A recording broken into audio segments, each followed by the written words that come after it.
Assalamualaikum everyone, welcome back to the Wild Classroom with Aruj Fatma. So in today's lecture we will explore the types of aquaculture. This lecture is designed to build your complete command over aquaculture system. So I will explain in Urdu as well as in English for your good understanding. So let's begin. अब सबसे पहले आप learning objectives देख लें कि हमारे learning objectives क्या होंगे. लेक्चर के आखिर तक आप किस काबिल हो जाएंगे कि कौन कौन सी चीज़ें हैं जिनकी आपको अंडरस्टैंडिंग हो जाएगी. ठीक है, सबसे पहले हम क्लासीफाई करेंगे aquaculture based on salinity, culture system, intensity and species. Then classification based on species composition, classification based on intensity of production, classification based on culture or environment, other specialized aquaculture types, and we will also identify types from case based MCQs. हम MCQs भी करेंगे. ठीक है, तो आज का जो हमारा लेक्चर होगा उसमें हम एक्वाकल्चर, उसके टाइप्स, उसके सिस्टम्स, कल्चर सिस्टम्स, ठीक है, स्पीशीज़ कंपोजिशन, इन्वायरमेंट, और फिर हम MCQ सॉल्व करेंगे. और फिर हम अपने नेक्स्ट लेक्चर में 1 बाय 1 जो एक्वाकल्चर की टाइप्स हैं उनको हम डिटेल में स्टडी करेंगे. ठीक है, तो आज का लेक्चर जो है वो हमारा एक ओवरव्यू के ऊपर बेस होगा जो हमने नेक्स्ट इंशाल्लाह आगे हमने डिटेल में स्टडी करना है. ठीक है, सो लेट्स बिगिन. अब सबसे पहले classification based on water salinity. अगर ये स्टार्ट करने से पहले मैं आपको ना थोड़ा सा बता दूं कि एक्वाकल्चर होता क्या है.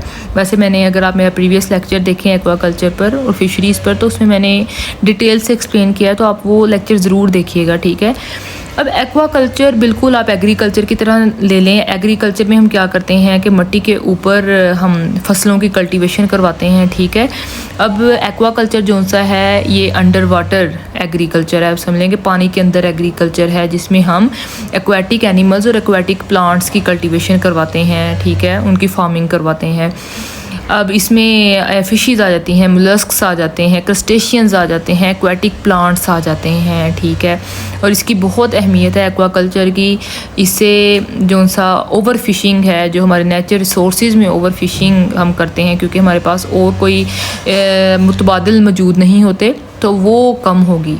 ठीक है, फिर हम आगे ये भी इंशाल्लाह जो सा है वो देखेंगे कि हम अगर ख़ुद एक छोटे लेवल से उसकी एक्वाकल्चर अगर हम स्टार्ट करना चाहें, हम अपना कोई बिज़नेस स्टार्ट करना चाहें, तो वो हम कैसे कर सकते हैं. So let's begin. अब classification based on water salinity.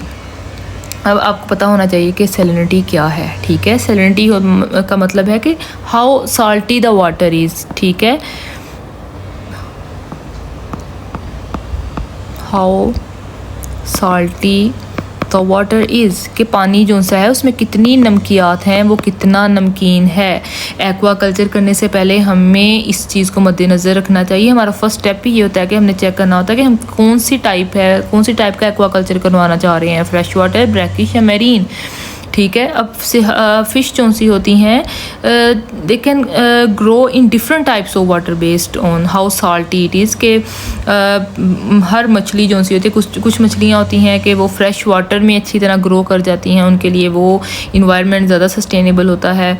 और कुछ होती हैं वो मेरीन जो सी है वाटर में जो सा वो अच्छा ग्रो करती हैं. ठीक है, so we can grow different fish in different types of water based on how salty it is. ठीक है, so aquaculture is divided into 3 types based on the salt level in water. अब aquaculture को 3 types में divide किया गया है salt level की base पर, पानी में मौजूद साल्ट लेवल की बेस पर.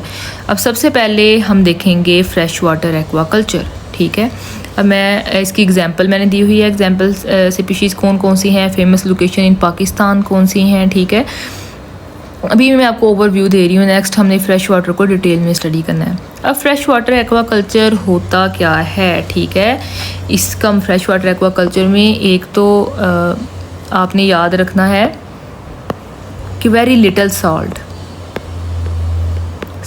कंटेंट बहुत लिटल होते हैं या ना होने के बराबर होते हैं. ठीक है, just like the water in the river, जैसे दरियाओं का पानी है, लेक्स हैं, पोन्ड्स हैं. ठीक है, सो इसमें आ जाती हैं लेक्स, पोन्ड्स, जिनमें नमकियात ना होने के बराबर होती हैं. ठीक है, लेक्स, पॉन्ड्स और रिवर्स, ठीक है। वेट,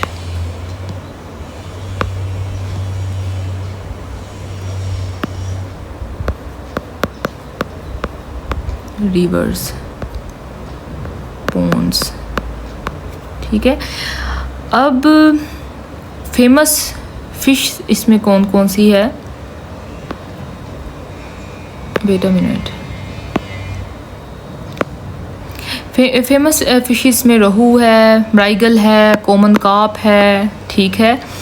अब पाकिस्तान में इनकी जो सी है वो किधर कल्चरिंग करवाई जाती है? एक तो पंजाब में, एक केपी में, फिर खैबर पख्तूनख्वा में, ठीक है, मेन केपी में, ठीक है, और इंटीरियर सिंध में, ठीक है। These areas have a lot of rivers and ponds. आप जानते हैं कि इधर बहुत ज़्यादा दरिया और पॉन्ड्स मौजूद होते हैं जो फ्रेश वाटर फ़िश की फार्मिंग के लिए परफेक्ट हैं, बहुत सूटेबल हैं, ठीक है। अब ब्रैकिश जो सी है उसकी हम बात करें, ब्रैकिश वाटर एक्वाकल्चर की हम बात करें तो brackish water is a mix of fresh and salty water. आप जानते हैं कि ब्रैकिश वाटर जो सा है ये मिक्सचर होता है, mix of fresh and salty water ठीक है। So this type of water is usually found near river mouths, deltas और कोस्टल एरियाज़, ठीक है, उधर ये पानी जो सा है ब्रैकिश वाटर मौजूद होता है। तो इसमें फेमस जो इसकी स्पीशीज़ हैं वो हैं प्रॉन्स हैं, मड है, क्रैब्स हैं, मिल्क फ़िश है, ठीक है। तो पाकिस्तान में जो इसकी कल्चरिंग है, फार्मिंग है, वो कोस्टल सिंध में और डेल्टा रीजन्स में, ठीक है, करवाई जाती है। अब इसकी इम्पोर्टेंस बहुत ज़्यादा है कि प्रॉन्स की आप जानते हैं, प्रॉन्स की और क्रैब्स की जो सी है वो एक्सपोर्ट मार्केट में बहुत ज़्यादा डिमांड है, ठीक है। तो इससे ये होता है कि ऐसे रीजन्स में जैसे कोस्टल सिंध है, डेल्टा रीजन्स है, जहाँ ऐसी ज़मीन मौजूद है जहाँ और कोई चीज़ ग्रो नहीं करवा सकते, तो उधर उस आप ज़मीन को इस तरीके से यूटिलाइज़ कर सकते हैं और अर्निंग भी कर सकते हैं। अब मेरीन एक्वाकल्चर की बात करें तो जब मेरीन की बात आ जाती है तो आपको पता है कि ये पानी फुली सॉल्टी होता है, ठीक है, सैलिनिटी इसकी बहुत ज़्यादा होती है, फुली सॉल्टी वाटर होता है, fully salty water. So like sea water in oceans and deep coastal areas, ठीक है। तो इसमें फेमस जो स्पीशीज़ हैं वो श्रिम्प्स हैं, सी बास है, ठीक है, और ग्रुपर्स आ जाते हैं। पाकिस्तान में कराची कोस्ट और बलूचिस्तान में जो सी है वो इसकी कल्चरिंग करवाई जाती है, मेरीन जो सी है ना एक्वाकल्चर करवाई जाती है। अब ये क्यों अहमियत की हामिल है? क्योंकि marine fish are high in proteins, marine fishes में आप जानते हैं बहुत ज़्यादा प्रोटीन होती है। So these fishes are valuable in local international market, ठीक है। सो स्टूडेंट्स आपने ये बात याद रखनी है कि वाटर सैलिनिटी ही डिसाइड करती है कि which fish you can farm and where you can do it, ठीक है। कौन सी मछली आपने उसकी फार्मिंग करवानी है और कहाँ करवानी है, ठीक है। सबसे पहले आपने सैलिनिटी को अंडरस्टैंड करना है, ये आपका सबसे पहला स्टेप होगा एक्वाकल्चर प्लानिंग में। अगर आप प्लान कर रहे हैं अपना खुद का बिजनेस स्टार्ट करने के लिए तो सबसे पहला स्टेप होगा कि आपने सैलिनिटी को अंडरस्टैंड करना है, ठीक है। अब moving forward classification based on species composition. अब हमने स्पीशीज़ की कंपोजिशन की बेस के ऊपर क्लासिफिकेशन देखनी है। अच्छा, अब आप देखिए कंपोजिशन जो सी है इसका मतलब क्या है, स्पीशीज़ कंपोजिशन का मतलब क्या है? स्पीशीज़ कंपोजिशन का मतलब है कि how many types of fish are being raised, कि आपने कितनी जो सी अक़साम की मछलियाँ हैं वो आप एक पॉन्ड में और सिस्टम में आप उनको रेज़ करवा सकते हैं। आपके पास एक पॉन्ड है, आपके पास एक सिस्टम है, उसमें कितनी किस्म की मछलियाँ, कितने किस्म के एक्वेटिक एनिमल्स को आप रेज़ करवा सकते हैं।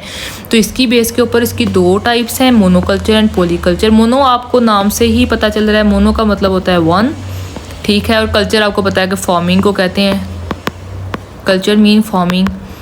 सो monoculture mean farming only one species of fish in a pond और टैंक। एक पॉन्ड और टैंक में आप सिर्फ एक किस्म की मछली जो सी है, सिंगल स्पीशीज़ को आप जो सा है वो उसकी फार्मिंग करवा रहे हैं, ठीक है।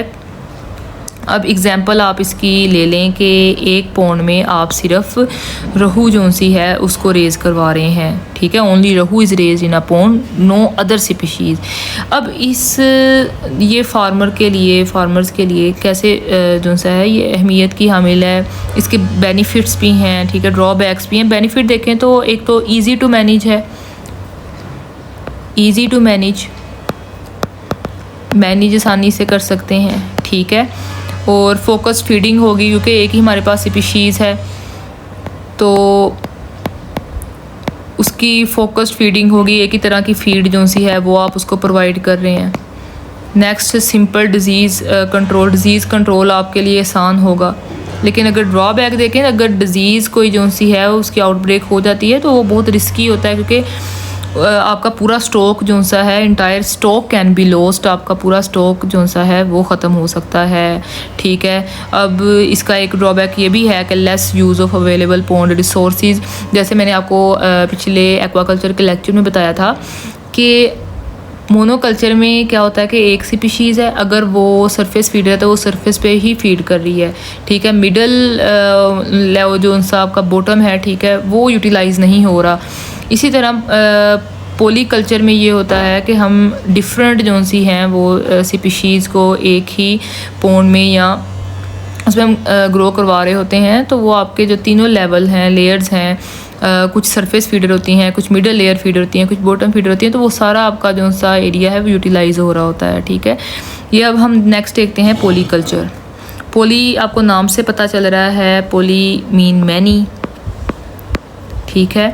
अब polyculture means growing two or more compatible fish species together in the same pond, के आपने एक सेम पॉन्ड में दो या दो से ज़्यादा कंपैटिबल फ़िश स्पीशीज़ जो सी है वो उनको आप ग्रो करवा रहे हैं। कंपैटिबल फ़िश स्पीशीज़ क्या है, ठीक है, इसमें कंपैटिबिलिटी बहुत इंपॉर्टेंट है कि फ़िश जो सी है उसको आपस में लड़ना नहीं चाहिए, ठीक है। ऐसी स्पीशीज़ आपने नहीं डालनी कि वो आपस में लड़ना शुरू हो जाएं, एक दूसरे को ही खाना शुरू हो जाएं, ठीक है। They should live in harmony, उनको हारमनी में रहना चाहिए, ठीक है। सो कंपैटिबिलिटी जो सी है पॉलीकल्चर में बहुत इंपॉर्टेंट है, इसका ध्यान रखना बहुत ज़रूरी है। इसमें रहू है, कैट, जैसे कि आप देख लें कि एक एग्जांपल आप देख लें, रहू प्लस कैटला प्लस मराइगर इन द सेम पॉन्ड, एक ही पॉन्ड में आप इन तीन स्पीशीज़ को ले रहे हैं। This is called the Indian major carp system, इसको also Indian major carp system भी कहा जाता है, ठीक है। अब इसके बेनिफिट्स आपको मैंने बताया कि एक तो efficient use of food in water, के हर स्पीशीज़ जो सी है वो each fish type Yeats different foods, वो मुख्तलिफ खाना खा रही है तरह का, तो जो सा वाटर में फूड है वो एक अच्छे तरीके से वो इस्तेमाल हो रहा है। और सारी स्पेस जो सी है, चाहे सरफेस है, मिडल है, बॉटम है, वो जो सी यूटिलाइज़ हो रही है। प्रोडक्टिविटी जो सी है, एक ही पॉन्ड में आपको प्रोडक्टिविटी बहुत ज़्यादा मिल जाएगी, ठीक है। तो पॉलीकल्चर के बेनिफिट्स ज़्यादा हैं। अब स्टूडेंट्स आपने लास्ट पे मैं बता दूं कि आपने याद रखना है कि एक बहुत मैं इजी सी एग्जांपल आपको देती हूँ, वो आप बआसानी उससे आप मोनोकल्चर और पॉलीकल्चर में डिफरेंस याद कर सकेंगे। अब पॉलीकल्चर आप देख लें कि आप समझ लें आपके पास एक टीम है, प्लेयर्स की टीम है, ठीक है। और वो प्लेयर्स की टीम में हर कोई अपना रोल जो सा है वो परफॉर्म कर रहा है, ठीक है। अगर आप उस टीम को, अब कोच जो सा है, कोच आप हैं, कोच उस टीम को अच्छे तरीके से मैनेज करेगा, ठीक है, तो वो जो टीम है वो अच्छा परफॉर्म करेगी। मैनेजमेंट में क्या है कि आपने देखना है कि टीम में आपस में कोई लड़े ना, कोई एक दूसरे को खाए ना, कोई एक दूसरे को मारे ना, ठीक है। सब मिलके जो सा है वो काम करें तो आपकी जो सी है परफॉर्मेंस वो ज़्यादा होगी, मीन कि आउटपुट आपको ज़्यादा मिलेगी। ये आपने बात याद रखनी है।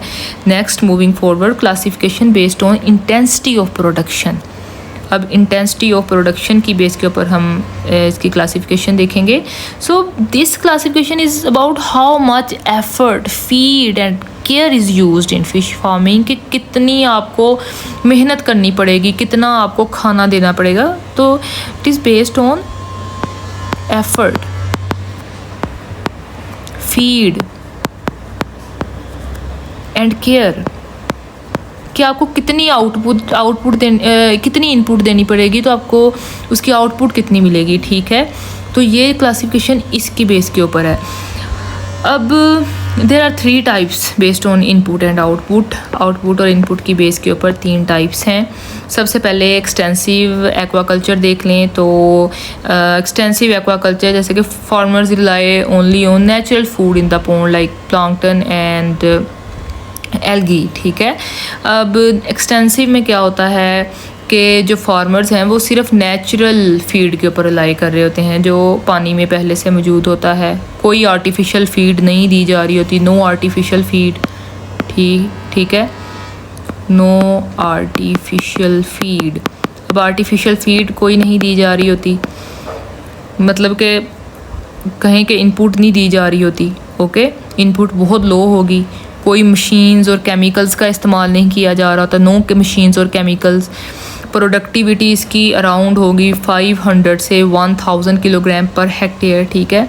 अब आप इसकी एग्जांपल ले लें विलेज पॉन्ड्स, रूरल एरियाज़ में, जैसे poor farmers often use this method, के जो गरीब फार्मर्स हैं वो ये मेथड को इस्तेमाल करते हैं। उनके पास इतने रिसोर्सेज नहीं होते, इतने वसाइल नहीं होते कि वो आर्टिफिशियल फीड और जो मशीनरी है, केमिकल्स हैं, ठीक है, फर्टिलाइज़र्स हैं, आर्टिफिशियल फर्टिलाइज़र, उनको वो बाई कर सकें, ठीक है। तो एक्सटेंसिव जो सा है ना उधर एक्वाकल्चर इस्तेमाल किया जाता है। अब सेमी इंटेंसिव की बात करें, ठीक है, सेमी इंटेंसिव में, अच्छा अब एक्सटेंसिव की अगर हम बेनिफिट्स और ड्रॉबैक्स में आपको बता दूं कि इसके बेनिफिट होता है, एक तो मैंने आपको बताया कि फ़ायदा ये है कि कॉस्ट लो है, नेचुरल इन्वायरमेंट है, इन्वायरमेंट फ्रेंडली है बहुत ज़्यादा। लेकिन ड्रॉबैक इसके ये होंगे कि डेफिनेटली अगर आप इनपुट नहीं दे रहे तो आउटपुट तो बहुत कम होगी, वेरी लो फिश यील्ड होगी, ठीक है, और कमर्शियल मार्केट को आप सपोर्ट नहीं कर पाएंगे, ओके। और सेमी इंटेंसिव जो सा है इसमें ये नेचुरल फूड और एडिड कुछ जो सी है वो इसमें फीड ऐड की जाती है लाइक पैलेट्स और ग्रेन्स, ठीक है। नेचुरल फूड भी इस्तेमाल हो रहा है और आर्टिफिशियली जो सा है आर्टिफिशियल फीड भी यूज़ किया जा रहा होता है, ठीक है। मॉडरेट सम फीडिंग, तो farmer use some fertiliser to grow plankton, इसमें फार्मर जो से हैं वो प्लांक्टन्स को ग्रो करवाने के लिए कुछ फर्टिलाइज़र्स का भी इस्तेमाल कर रहे होते हैं। अब इसकी जो इनपुट होती है वो मॉडरेट होती है, ठीक है, मॉडरेट इनपुट होगी तो डेफिनेटली जो प्रोडक्टिविटी है वो भी मीडियम ही होगी, ठीक है, मीडियम प्रोडक्टिविटी होगी, ठीक है। कितनी, about 1000 to 3000 kilogram per hectare. इसकी एग्जांपल आप ले लें प्राइवेट फार्म्स, जैसे कोई स्मॉल बिजनेस ओनर है वो उसने अपने प्राइवेट फार्म में सेमी इंटेंसिव एक जो सा है एक्वाकल्चर सिस्टम वो उसने बनाया हुआ है, तो ये इसकी बेस्ट एग्जांपल है। इंटेंसिव, अच्छा अब सेमी इंटेंसिव की जो से है इसके ड्रॉबैक्स भी हैं, जैसे कि लार्ज स्केल प्रोडक्शन जो सी है ना वो स्टिल लिमिटेड ही रहेगी, ठीक है, आप इतना सपोर्ट नहीं कर सकते उसको। इंटेंसिव एक्वाकल्चर जो सा है इसमें इनपुट बहुत ज़्यादा होती है, हाई इनपुट बहुत ज़्यादा होगी, ठीक है, हाई इनपुट होगी तो डेफिनेटली अगर इनपुट हाई है तो हाई ही आउटपुट होगी। अगर आप ज़्यादा लगा रहे हैं तो आपको ज़्यादा ही मिलेगा। इन्वायरमेंट कंट्रोल्ड इन्वायरमेंट इसमें होता है, ठीक है। फॉर्मुलेटेड फीड इस्तेमाल की जाती है, एयरेटर्स इस्तेमाल किए जाते हैं ऑक्सीजन प्रोवाइड करने के लिए, और कंटिन्यूसली मुसलसल मॉनिटरिंग की जा रही होती है फ़िशेज़ की। इसकी एग्जांपल जो है वो कमर्शियल फार्म जैसे कि फ़िश फैक्ट्रीज़, ठीक है, वो इसमें आते हैं, बिग टैंक्स और रॉस वगैरह, ठीक है, बिग टैंक्स, ओके। और रीसर्कुलेटिंग एक्वाकल्चर सिस्टम्स इसमें आ जाते हैं, ठीक है, वो हम नेक्स्ट डिटेल में स्टडी करेंगे। तो बेनिफिट इसमें क्या होगा कि प्रॉफिट बहुत ज़्यादा हाई प्रॉफिट होगा एक्सपोर्ट के लिए, और बहुत ज़्यादा इसका जो सा है अहमियत है। तो ड्रॉबैक्स के नो डाउट आप इनपुट बहुत ज़्यादा लगा रहे हैं तो ये डेफिनेटली कॉस्टली है, ओके, और need technical knowledge and constant management, ठीक, आपको टेक्निकल नॉलेज भी आपको चाहिए, फिर आपको कॉन्स्टेंट मैनेजमेंट भी करनी पड़ेगी, ओके। सो स्टूडेंट्स, बात आपने याद रखनी है कि if you want more fish you must give more care, कि अगर आपको ज़्यादा मछली चाहिए, आप ज़्यादा प्रोडक्शन चाहते हैं, आउटपुट आप ज़्यादा चाहते हैं, तो डेफिनेटली आपको ज़्यादा केयर करनी पड़ेगी, इनपुट आपको ज़्यादा देनी पड़ेगी, ठीक है। That's the basic idea of intensity of production. So moving forward next हम देखेंगे classification based on culture system environment. अब कल्चर सिस्टम इन्वायरमेंट की बेस के ऊपर पोंड कल्चर है, पेन कल्चर है, रेसवे सिस्टम है, रीसर्कुलेटिंग रास और एक्वापोनिक है। ठीक है, ये हम नेक्स्ट इसको डिटेल में स्टडी करेंगे, लेकिन अभी मैं आपको थोड़ा सा इसको एक्सप्लेन कर देती हूँ। अब जो कल्चर सिस्टम और इन्वायरमेंट की बेस के ऊपर क्लासिफिकेशन है, उसमें सबसे पहले अगर हम पोंड कल्चर देखें, ठीक है, पोंड कल्चर जो सा है इसमें fish are raised in natural और मैन मेड पोंड्स के जो नेचुरल और मैन मेड पोंड्स होते हैं, जैसे कि आप एग्जांपल ले लें कि सोयल मट्टी खोद के आपने पोंड बना लिया है या सीमेंट का पोंड बना लिया है, ठीक है, तो वो एक नेचुरल सिस्टम होगा, मैन मेड पोंड होंगे। ठीक है, इसमें आप कार्प फिशिंग कार्प फार्मिंग करवाई जाती है, रोहू, कैटला और मराईगल की। ठीक है, तो एडवांटेज इसके क्या होते हैं पोंड कल्चर के सिंपल होता है, ट्रेडिशनल है, कॉस्ट बहुत लो आती है, रूरल एरियाज़ के लिए बहुत ज़्यादा सूटेबल है। ठीक है, अब पेन कल्चर की बात करें तो pen culture fish are raised in net enclosure के, जैसे ये नेट बना हुआ है ना, तो फिशेस को नेचुरल वाटर बॉडीज़ में ही, जैसा कि लेक्स हो गई, सीज हो गया, तो उधर एक एरिया में नेट लगा दी जाती है, तो उसमें ही फ़िशेस की जो सी है वो कल्चरिंग करवाई जाती है। तो एक तो इसका फ़ायदा ये होता है कि नेचुरल वाटर फ्लो इस्तेमाल हो रहा होता है, स्पेस हमारी ज़मीन लैंड जो सी है वो हमारी सेव हो जाती है। ठीक है, नेक्स्ट है raceway system. Raceway system fish are grown in rectangular channel with flowing water. ठीक है, रेक्टेंगुलर चैनल्स होते हैं, पानी जो सा उनमें से फ़्लो कर रहा होता है, तो उसमें जो सा है वो फ़िश की फार्मिंग करवाई जाती है। ये ज़्यादातर इसकी एग्जांपल जो है नॉर्दर्न पाकिस्तान में ट्राउट की फार्मिंग करवाई जाती है, श्रिम्प्स की।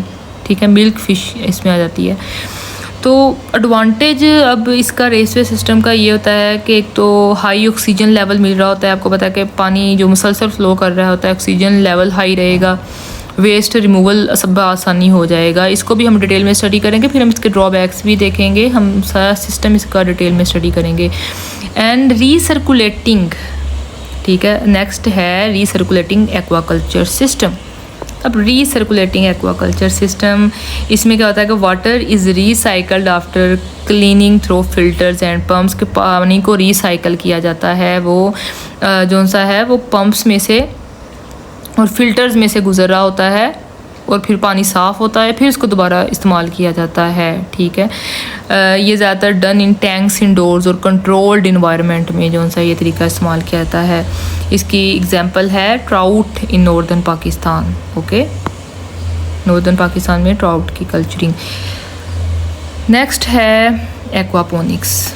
एक्वापोनिक्स में क्या होता है कि एक कंबाइंड सिस्टम होता है, फ़िश को वाटर टैंक में ग्रो करवाया जाता है, ठीक है, और साथ प्लांट्स भी ग्रो करवाए जाते हैं, लेटस हो गया, ठीक है, on top using fish waste as nutrients.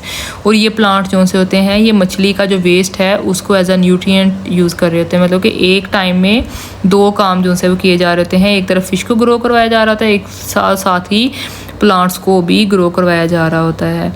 ठीक है, तो इसका फ़ायदा ये होता है कि वेजिटेबल भी प्रोड्यूस हो रही होती हैं और फ़िश भी जो सी है वो साथ साथ प्रोड्यूस है, तो it's a very sustainable and eco friendly. Okay, तो स्टूडेंट्स आपने याद रखना है the environment where you raise fish affects their growth, कि जिस एनवायरनमेंट में आप फ़िश को रेज करवा रहे हैं वो उसकी ग्रोथ को अफेक्ट करेगा, हेल्थ को अफेक्ट करेगा और प्रॉफिट को भी इफेक्ट करेगा।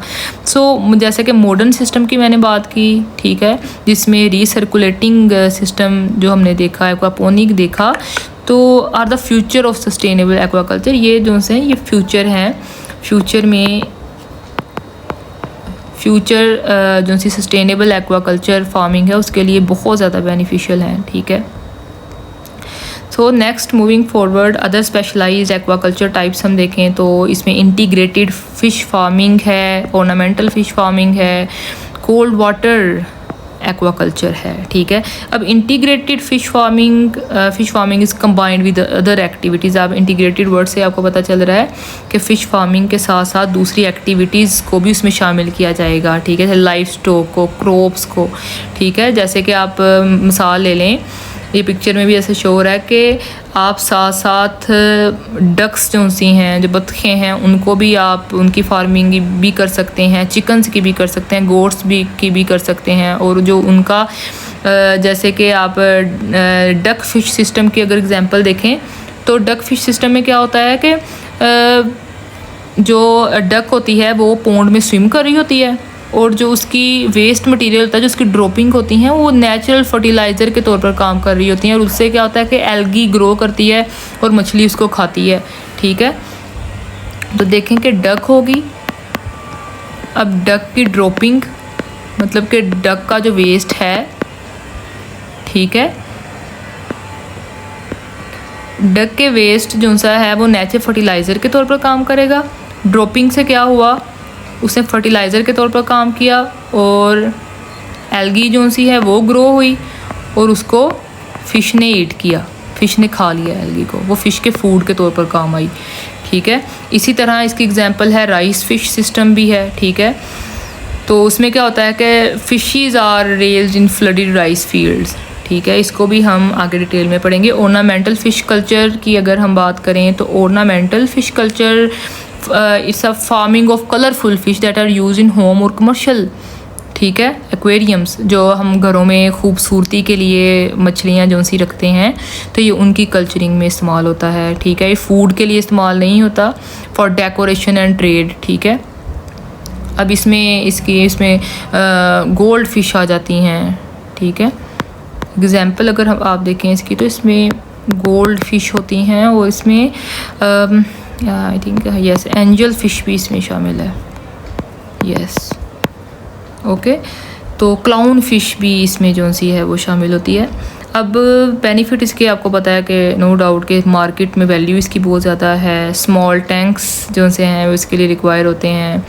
एक्सपोर्ट पोटेंशियल इसका बहुत ज़्यादा है। ठीक है, अब कोल्ड वाटर एक्वा कल्चर जो सा है इसकी मैं आपको बताती हूँ कि farming of fish that need cold oxygen rich water, के ऐसी मछली जिसको ठंडा और जो सा है ना वो ऑक्सीजन से भरपूर पानी चाहिए होता है। टेम्परेचर इसका जो सा है वो बिलो 20 डिग्री सेंटीग्रेड होना चाहिए, बिलो 20 डिग्री सेंटीग्रेड। ओके, तो इसमें एग्जांपल ट्राउट की आ जाती है।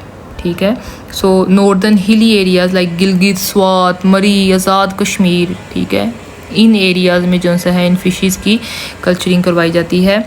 बेनिफिट इसके है कि high quality high protein fish होगी, इको फ्रेंडली सिस्टम होगा। ठीक है, लिमिटेशन देखें तो सिर्फ कोल्ड रीजन्स में ही आप इसकी जो सी है ना वो फार्मिंग करवा सकते हैं। सो नेक्स्ट अब हम इम्पोर्टेंट MCQs की तरफ जाते हैं। Which fish is, first MCQs देखें, which fish is most commonly farmed in Pakistan? रोहू।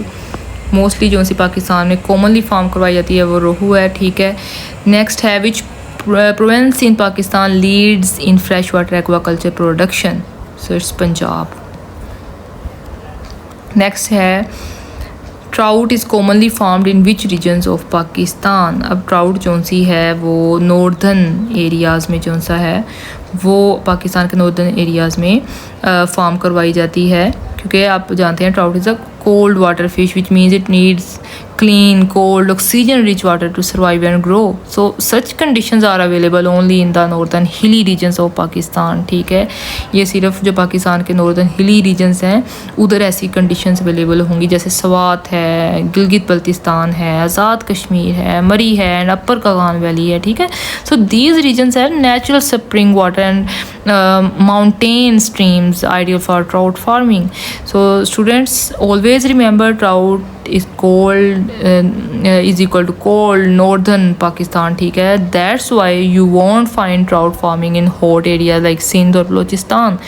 ठीक है, मूविंग फॉरवर्ड, विच कल्चर, नेक्स्ट MCQs देखें, विच कल्चर सिस्टम ये रीयूजेज वाटर विद फिल्टर्स? मैंने आपको बताया कि रीसर्कुलेटिंग एक्वाकल्चर सिस्टम जो है इसमें पानी को दोबारा इस्तेमाल किया जाता है। ठीक है, इसको फिल्टर करने के बाद। सो नेक्स्ट MCQs है which is a high value ornamental fish? अब हाई वैल्यू ऑर्नामेंटल फ़िश जो सी है वो गोल्ड फिश है।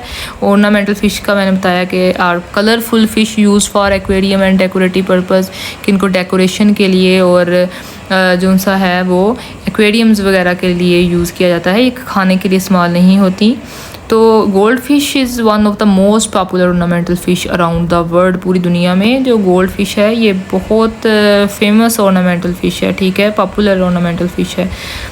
So shrimp is farmed for food specially in export market. Not as an ornamental species. अगर श्रिम्प की आप बात करें तो ये एक्सपोर्ट मार्केट में आपको पता है कि एज अ फूड इस्तेमाल होता है। रहू और कैटला जो से हैं ये भी आपको पता है कि फूड के तौर पर ये इस्तेमाल करते हैं, खाने के लिए इस्तेमाल होते हैं, ठीक है। So thank you very much. We have discussed the classification of aquaculture based on salinity, culture system, intensity and species. उम्मीद है आपको समझ आई हो। तो ज़रूर कमेंट कीजिएगा और बताइएगा कि आपको कोई अगर डिफ़िकल्टी आपको इसमें लेक्चर में फ़ील हुई हो, ठीक है।